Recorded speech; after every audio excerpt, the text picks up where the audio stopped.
జయశంకర్ భూపాలపల్లి అన్నారం సరస్వతి బ్యారేజీ ఖాళీ చేశారు. సరస్వతి బ్యారేజ్లోని పిల్లర్ల మధ్య ఏర్పడిన బుంగల పరిశీలన కోసం నీళ్లు ఖాళీ చేశారు అధికారులు.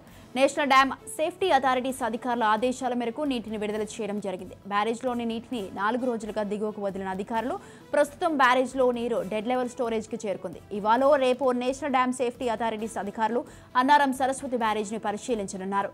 బ్యారేజ్లో బుంగలు ఎందుకు ఏర్పడ్డాయి, పిల్లర్ల కుంగుబాటుకు గురయ్యాయా, గేట్ల మధ్యలో ఏమన్నా పగుళ్లు ఏర్పడ్డాయా అనే అంశాలపై నేషనల్ డ్యామ్ సేఫ్టీ అథారిటీస్ అధికారులు పరిశీలించనున్నారు.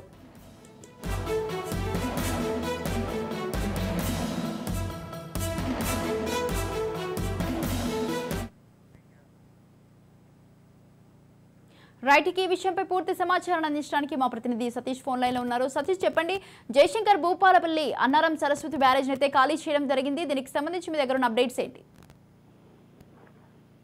స్వాతి, జయశంకర్ భూపాలపల్లి జిల్లా అన్నారం బ్యారేజ్ సరస్వతి బ్యారేజ్కి సంబంధించి డ్యామ్ సేఫ్టీ అథారిటీ అధికారులు ఈ రోజు పరిశీలన బృందం వచ్చేటువంటి అవకాశం ఉంది. దానికి సంబంధించి అధికారులు అయితే ఇప్పటికే ఏర్పాటు చేస్తున్నటువంటి పరిస్థితి ఉంది.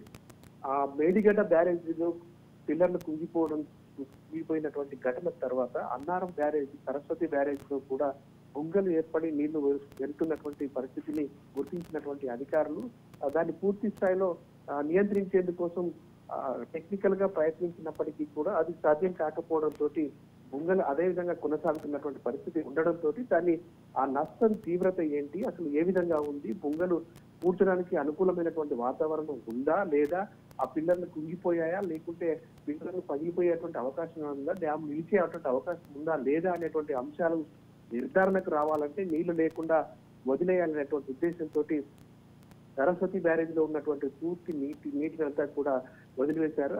ఇప్పుడు డెడ్ స్టోరేజ్ తోటి బ్యారేజ్ ఉంది. దీనికి సంబంధించి ఈ రోజు డ్యామ్ సేఫ్టీ అథారిటీ అధికారులు కూడా పరిశీలన కోసం వస్తున్నారు. దీనికి సంబంధించి ఆ బ్యారేజ్ లో ఉన్నటువంటి నష్టం ఎంత, నష్ట తీవ్రత ఎంత అనేటువంటి అంశాలపైన పూర్తి స్థాయిలో వాళ్ళు అంచనా వేసి ప్రభుత్వానికి ఒక నివేదిక ఇచ్చేటువంటి అవకాశం అయితే ఉంది. దీనికి సంబంధించి నిపుణుల బృందం కూడా 25 మందితో కూడినటువంటి నిపుణుల బృందం కూడా అన్నారం బ్యారేజ్ చేరుకుంటుంది.